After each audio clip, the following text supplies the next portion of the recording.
जय माँ भुवनेश्वरी। आप सभी को होली महोत्सव की हार्दिक हार्दिक शुभकामनाएं। होली क्यों मनाई जाती है, होली पर क्या किया जाए, किस भगवान का पूजन किया जाता है और इस बार होली कब है, आज हम इस पर विचार करेंगे। तो वैदिक पंचांग के अनुसार फाल्गुन मास पूर्णिमा के दिन होली दहन किया जाता है और होलिका दहन के साथ ही और होली महोत्सव प्रारंभ हो जाता है। तो इस बार भद्रा का साया है, तो भद्रा का साया होने के कारण होली जलाने का जो मुहूर्त है उसमें कुछ कमियां आई।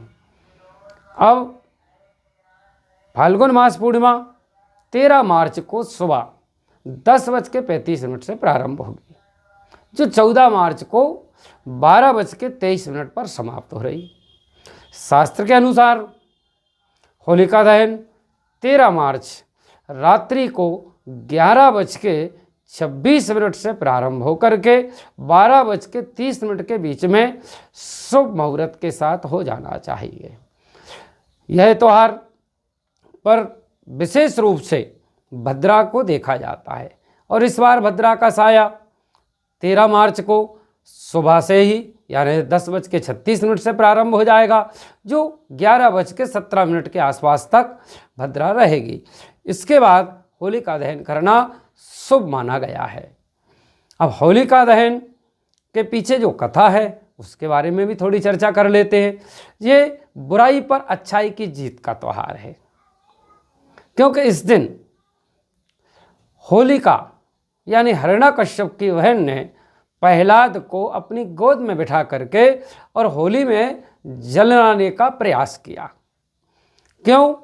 कि होलिका को ऐसा वरदान था कि आग उसे जला नहीं सकती थी, लेकिन भगवान विष्णु की कृपा, भगवान नरसिंह की कृपा से जो है होलिका तो स्वयं जलकर नष्ट हो गई, यानी बुराई जल गई और अच्छाई यानी कि प्रहलाद जो है आप सबके सामने है।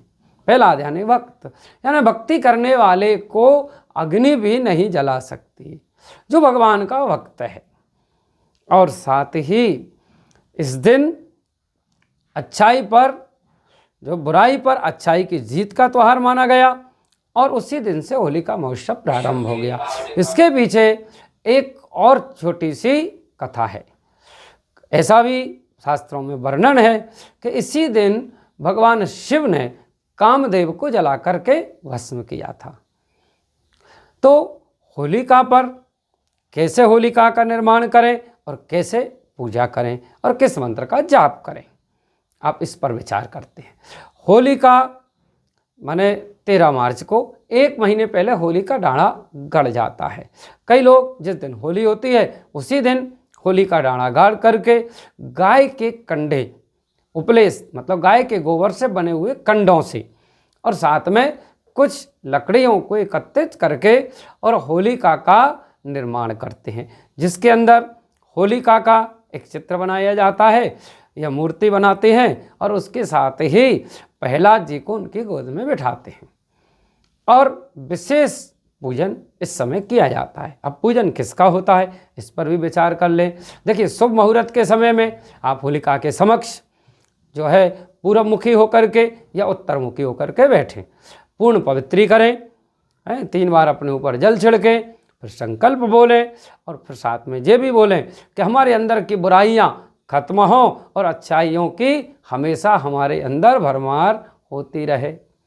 इस प्रकार की भावना के साथ में सबसे पहले एक कलश स्थापित करें और कलश स्थापित करके दूसरे कलश के जल से अपने ऊपर पवित्री करने के बाद में होलिका को भी पवित्र किया जाता है जल छिड़क करके। इसके बाद में होलिका को हल्दी, अबीर, कंकु, गुलाल इत्यादि से पूजन किया जाता है। फिर कच्चा सूत ले लें और कच्चा सूत लेकर के और होलिका के चारों ओर उस कच्चे सूत को बांध दिया जाता है। बांधने के बाद में ओम नमो भगवते वासुदेवाय मंत्र का जाप कर सकते हैं। साथ में आप भगवान गणेश का पूजन करें सर्वप्रथम, फिर जो है भगवान विष्णु का पूजन करें, नरसिंह भगवान का ध्यान करते हुए और साथ में प्रहलाद जी का भी पूजन आपको करना चाहिए। इस प्रकार से पूजन करने के बाद में होलिका में कच्ची बाली यानी गेहूँ, जो अभी आने वाला धान्य है, गेहूँ है, इसके अलावा में चने हैं, इस प्रकार से जो भी कच्चे अन्न को उसमें सेका जाता है और घर में लाया जाता है।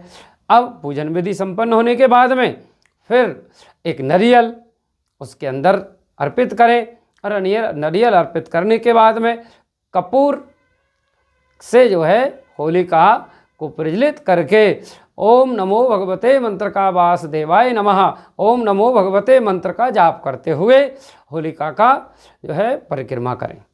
इस प्रकार परिक्रमा पूर्ण होने पर होली को प्रणाम करें, प्रणाम करके प्रार्थना करें कि हमारे अंदर जो अच्छाइयाँ आए और हमारे अंदर की बुराइयाँ दूर हों, इस समाज का हित हो, समाज में फैली हुई बुराइयाँ दूर हों और समाज अच्छाई के रास्तों पर चल के अपने कार्यों को सिद्ध करे।